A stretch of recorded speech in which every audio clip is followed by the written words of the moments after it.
Elle était partie en voyage d'affaires à Berlin pour 3 jours. Elle envoyait des photos de ses petits déjeuners, des documents de travail, même une note d'hôtel. Et puis je l'ai aperçue. Sur la vidéo Instagram de mon client en arrière-plan, devant un café du centre-ville. Mais il ne s'agissait pas de Berlin. C'était notre ville. Et elle était assise à une table avec un homme. Ils se tenaient la main. Elle riait. Elle n'avait jamais ri comme ça avec moi ces 2 dernières années. Je me suis figé, le pouce hésitant au-dessus de l'écran. La vidéo tournait en boucle, un cadre marketing de précision tech présentant la culture du café local à des investisseurs potentiels. Mais je ne voyais qu'Hélène, ma femme depuis 8 ans, la tête renversée de plaisir, les doigts entrelacés avec ceux d'un inconnu. Je l'ai regardée encore. Et encore. À chaque fois, j'espérais me tromper. À chaque fois, j'avais la confirmation du contraire. L'horodatage indiquait 14h17 la veille. Pendant que j'étais coincé dans une réunion budgétaire, pensant qu'elle était à 1000 km, dans une salle de conférence à Berlin. Mon téléphone a vibré. Un message d'elle, astérisque tu me manques. Ces présentations sont horribles. Encore 2 jours et je serai à la maison, astérisque. En pièce jointe, une photo d'un croissant à moitié mangé et d'une tasse de café avec du texte en allemand. J'ai zoomé. L'image n'avait aucune métadonnée, elles avaient été supprimées avant l'envoi. J'ai posé mon téléphone avec précaution, comme s'il pouvait exploser. Le silence dans notre appartement me pesait sur les tympans. Tout avait l'air identique, ses lunettes de lecture sur la table basse, son cardigan drapé sur le fauteuil, la photo de notre mariage sur la cheminée, mais soudain, tout cela ressemblait à des accessoires sur une scène de théâtre. J'ai appelé mon client, Ryan. Salut Marc. Quoi de neuf? Sa voix était joyeuse, inconsciente de quoi que ce soit. Cette vidéo Instagram que tu as postée, c'était où, ce café? Roasted Republic? C'est sur Merchant Street. Pourquoi? Tu devrais essayer leur cortado, c'est incroyable. Merchant Street. À 4 pâtés de maison de chez nous. Quand as-tu tourné ça? Hier après-midi. On avait rendez-vous avec le groupe Sanderson. Pourquoi? Juste par curiosité. Ça m'a paru familier.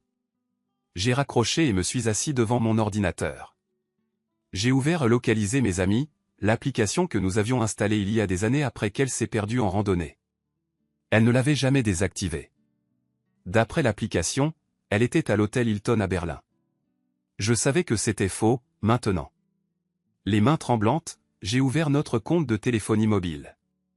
20 minutes de fouille dans les journaux d'appels récents ont révélé un numéro de Berlin qui apparaissait avec une fréquence suspecte au cours des 3 derniers mois. Je l'ai copié et je l'ai passé dans un service d'annuaire inversé. Rien. Ensuite, j'ai vérifié les relevés de cartes de crédit. De petites dépenses à Berlin, comme il se devait. Mais notre compte d'épargne commun affichait un retrait de $500 il y a 2 jours, à un distributeur automatique situé à 6 pâtés de maison de notre appartement. Les preuves s'accumulaient, chaque pièce s'emboîtant parfaitement dans un puzzle que je n'aurais jamais voulu résoudre. Je me suis versé un whisky et j'ai contemplé ma prochaine action. La confrontation semblait inévitable, mais j'avais besoin de plus d'informations. Qui était-il? Depuis combien de temps ça durait? Était-ce sérieux ou juste une passade?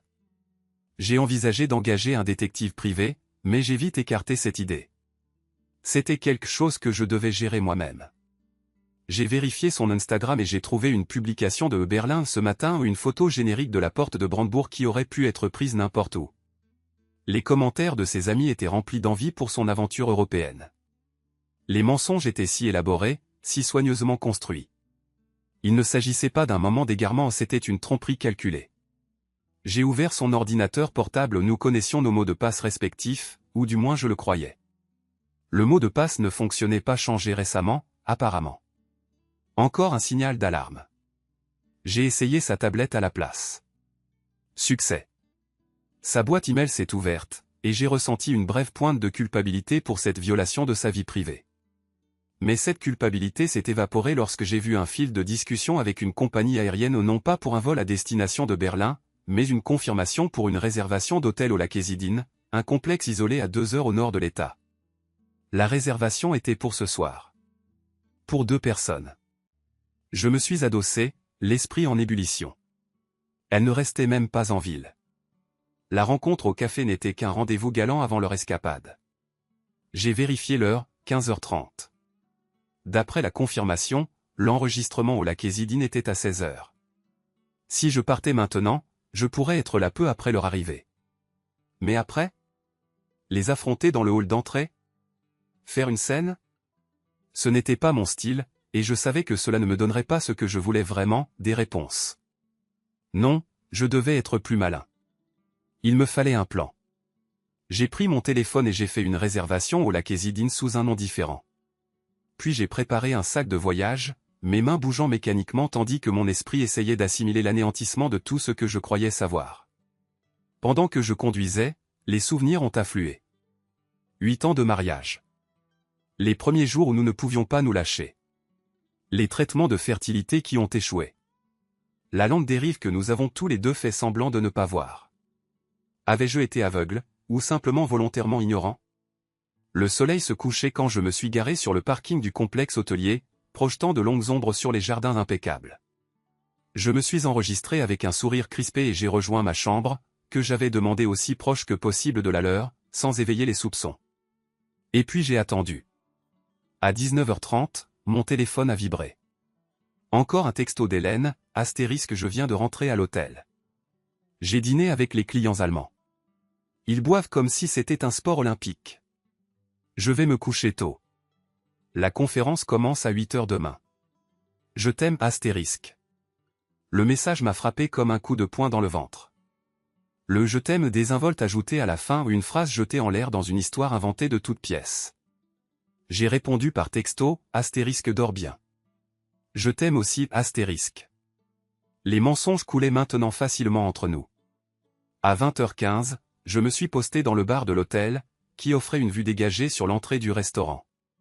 Et à 20h30, ils étaient là Hélène dans une robe noire que je ne lui avais jamais vue, sa main posée sur le bras d'un grand homme aux cheveux poivre et sel. Mon estomac s'est noué. Je l'ai reconnu instantanément. David Mercé, son patron. 15 ans de plus qu'elle est récemment divorcée. Les pièces du puzzle se sont mises en place les soirées tardives au bureau, les urgences professionnelles du week-end, les voyages d'affaires soudains. Ils étaient assis à une table près de la fenêtre, une bougie scintillait entre eux. J'ai regardé Mercé commander du vin, Hélène sourire à quelque chose qu'il avait dit, et sa main trouver la sienne au-dessus de la table. J'ai commandé un autre verre et j'ai continué ma surveillance, un étrange calme s'installant en moi. Le choc initial avait laissé place à un détachement froid et analytique. Je les étudiais maintenant, essayant de voir ce que j'avais manqué. Ils ont traîné au dîner pendant près de 2 heures, parlant intensément. Pas comme de nouveaux amants, ai-je réalisé, mais comme des gens qui se connaissaient bien. Ce n'était pas nouveau. Ça durait depuis un certain temps. Après le dîner, ils se sont installés au bar de l'hôtel, celui-là même où j'étais assis. Je me suis détourné quand ils sont entrés, cachant mon visage derrière un journal. Ils se sont assis à l'extrémité, dos à moi. Assez près pour que je puisse entendre des bribes de leur conversation. On ne peut pas continuer comme ça, David, disait Hélène, sa voix basse mais intense. On en a déjà parlé, a-t-il répondu, d'un ton apaisant. Encore un peu de temps. Il mérite de savoir la vérité. Je me suis figé. Il parlait de moi. Et il le saura. Mais il y a une bonne façon de faire ça. Y en a-t-il vraiment une? Sa voix s'est légèrement brisée.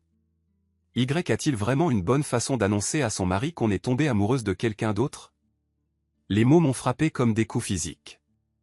L'amour. Pas juste du sexe. Pas juste une aventure. L'amour.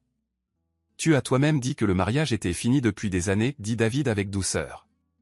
Tu ne fais qu'enchaîner les automatismes. Ça ne rend pas les choses plus faciles. J'en avais assez entendu. Je me suis levé brusquement, la chaise grinçant bruyamment sur le sol. Les têtes se sont tournées, y compris les leurs. Nos regards se sont croisés à travers la pièce. Pendant un instant, le temps s'est suspendu. J'ai vu le choc se peindre sur son visage, suivi de quelque chose de pire, d'un soulagement. Marc, a-t-elle murmuré, mais je me dirigeais déjà vers la sortie. Elle m'a rattrapé dans le hall, en me saisissant le bras. Marc, attends. S'il te plaît. Je me suis retourné pour lui faire face, surpris par mon propre calme. Depuis combien de temps? Elle a tressailli mais a soutenu mon regard. 8 mois. 8 mois. Pendant que j'essayais de réparer notre mariage, allant seule en thérapie parce qu'elle était trop occupée, planifiant une deuxième lune de miel pour renouer, elle se construisait une vie avec quelqu'un d'autre. Comptais-tu me le dire un jour, ai-je demandé. Où étais-je censé recevoir un email de Berlin un jour annonçant que tu ne rentrerais pas à la maison? J'allais te le dire à mon retour. Ses yeux se sont remplis de larmes. J'essayais de trouver le bon moment. Le bon moment, ai-je répété, les mots ayant un goût amer. Comme après avoir envoyé de fausses photos d'un voyage que tu n'as jamais fait? Après avoir menti à mon visage pendant des mois. Je suis désolé, a-t-elle dit, et le pire, c'est que je la croyais. Je n'ai jamais voulu que ça arrive. Mais tu l'as laissé arriver. Tu l'as choisi. Chaque jour pendant 8 mois, tu l'as choisi lui. David est apparu à côté d'elle, son visage un masque de neutralité prudente. Marc, ce n'est pas l'endroit. Ne le fais pas, les jeux interrompus, ma voix mortellement calme. Ne me parle pas comme si nous étions des collègues discutant d'un désaccord commercial. Tu couches avec ma femme. Un couple est passé, leurs yeux s'écarquillant face à la scène qui se déroulait. Allons parler quelque part en privé, a plaidé Hélène. J'ai ri, un son creux qui semblait résonner dans le hall en marbre. L'intimité. Maintenant, tu es soucieuse de l'intimité. C'est fort de café. Mais je les ai suivis quand même, jusqu'à leur chambre, la chambre 312, celle-là même que j'avais payée avec notre compte joint, ai-je réalisé avec une nouvelle vague de colère. La chambre était impeccable, à l'exception de leur sac de voyage et de son peignoir en soie drapé sur le lit. L'intimité de ce peignoir que je ne lui avais jamais vu m'a frappé avec une force inattendue. Elle avait une vie dont je ne savais rien. J'aurais dû rompre correctement avant de commencer quelque chose de nouveau, dit Hélène une fois la porte refermée derrière nous. C'était mal, et je suis désolé. Désolé de l'avoir fait, ou désolé de t'être fait prendre, demandai-je. Les deux, admit-elle. Mais surtout que je t'ai blessé. Ce n'était jamais mon intention. Quelle était ton intention, Hélène? Avoir la sécurité d'un mari et l'excitation d'un amant? Me garder en plan de secours au cas où ça ne fonctionnerait pas? Non, dit-elle fermement. J'étais perdue. Malheureuse. Nous ne sommes plus sur la même longueur d'onde depuis des années, Marc. Tu le sais. Je savais qu'on avait des problèmes. Je ne savais pas que tu avais trouvé quelqu'un d'autre pour les résoudre. David se déplaça vers la fenêtre, nous laissant de l'espace. J'ai failli avoir du respect pour lui pour ça. Presque. À quand remonte la dernière fois où tu as été heureux avec moi, demanda Hélène soudainement. Vraiment heureux? La question me prit au dépourvu. J'ouvris la bouche pour répondre, puis la refermai. La vérité était que je ne m'en souvenais pas. Nous sommes des fantômes dans la même maison, continua-t-elle doucement. Suivant un train-train. Quand les traitements de fertilité ont échoué. Arrête, l'interrompis-je sèchement. N'utilise pas ça comme excuse. Ce n'est pas une excuse.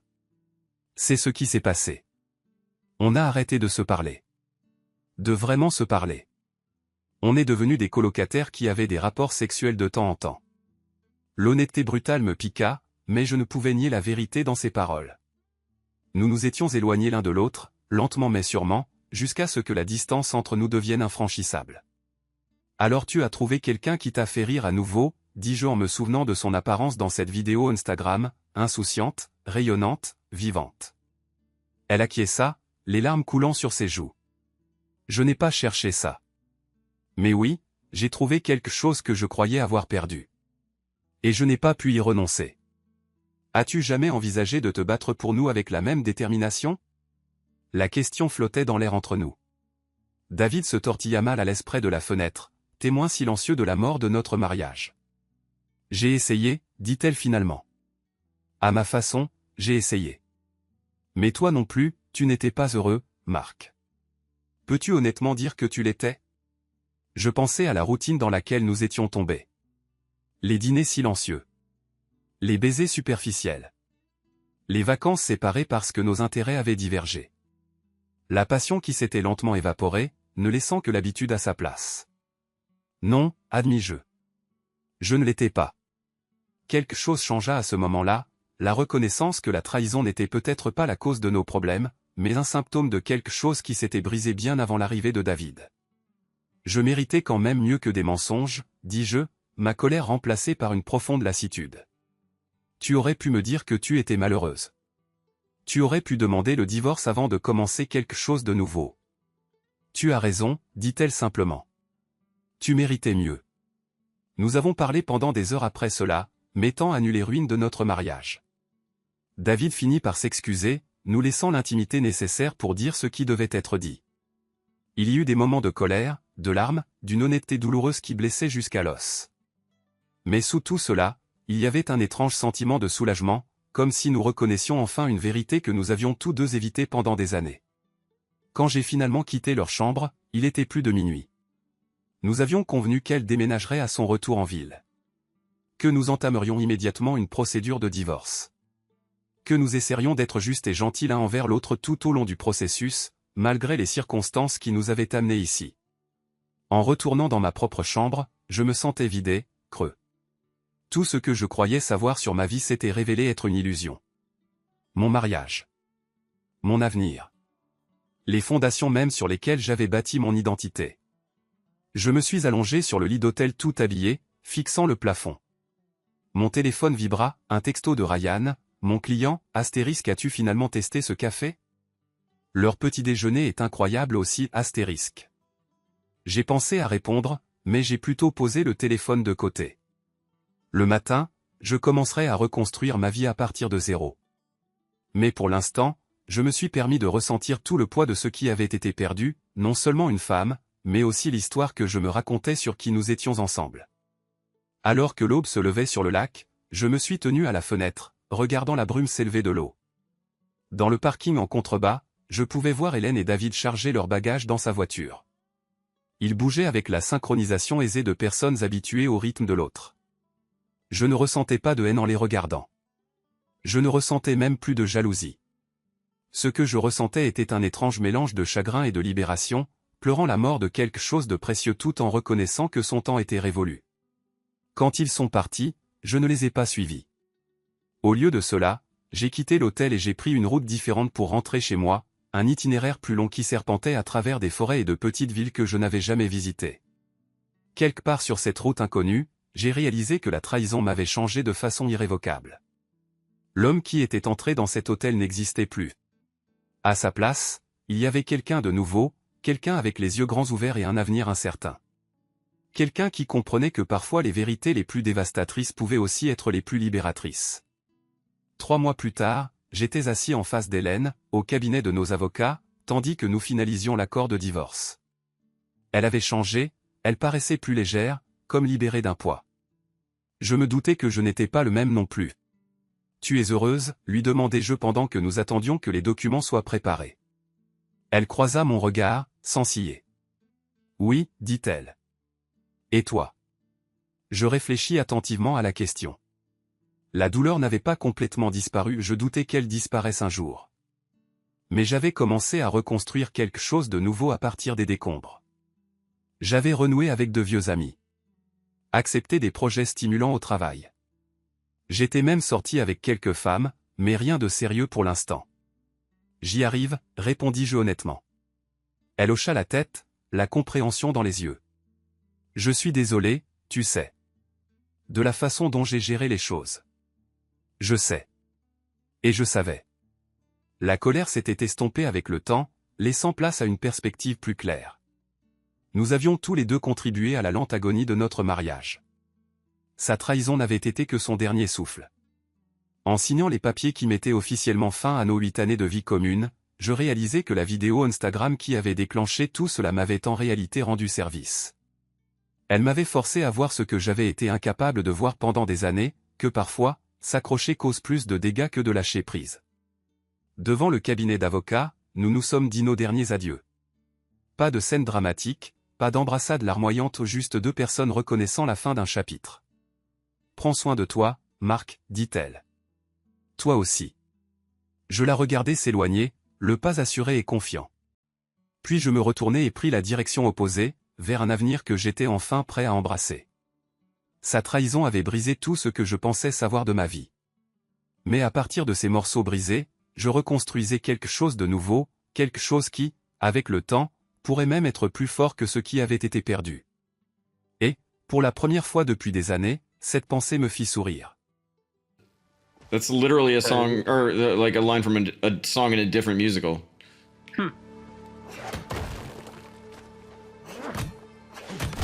Why am I failing to recall my ship?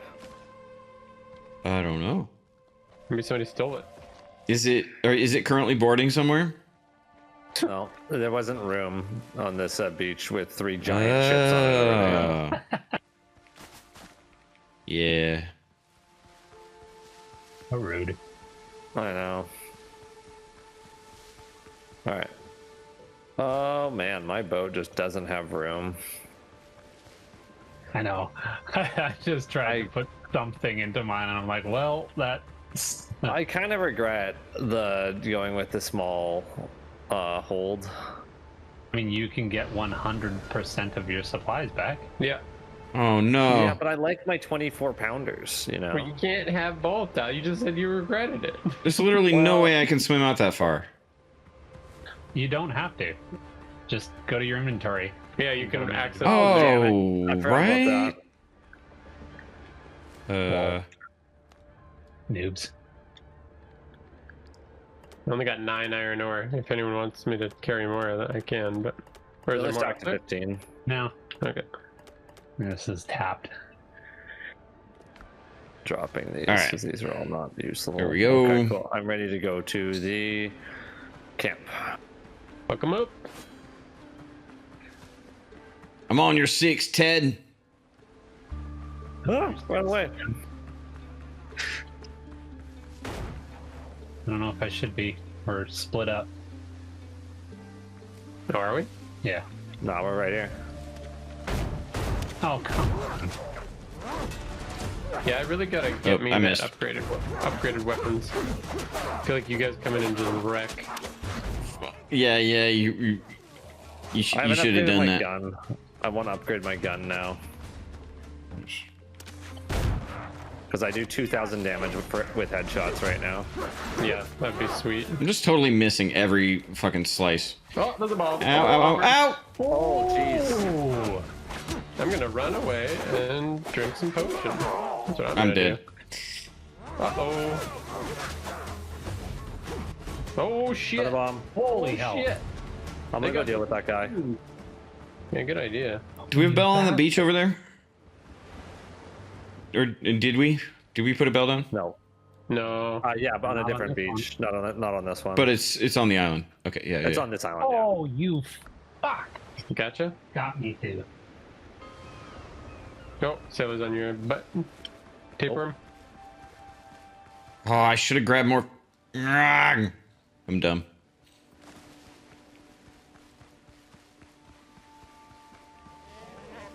I don't want to run across that whole island. Ooh, Yeah. upgraded.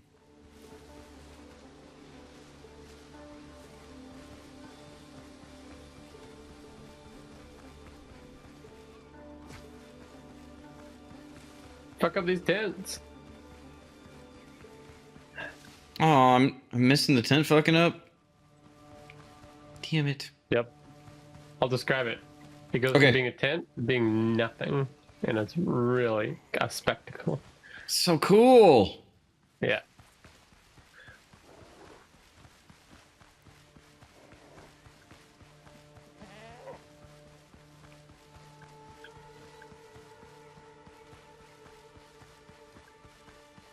What did that do for the quest? I guess we gotta go board the unsinkable. The unsinkable. Let's see about that. Finish Let's Finish read off this. this Let's island see. before we do that, I assume. Yeah, absolutely. Mm-hmm. Quest rewards. Ooh, an idol. Wheels are in motion. All right, let me go to my curios. I haven't learned a bunch of these. Iron utensils. Ooh. Hot flag poles. Wow. I just wanted to explore the island, you stinking wolves. God damn it! I should have grabbed the bell. I'm gonna go to the west. Good point. One of the question marks was All right. mine.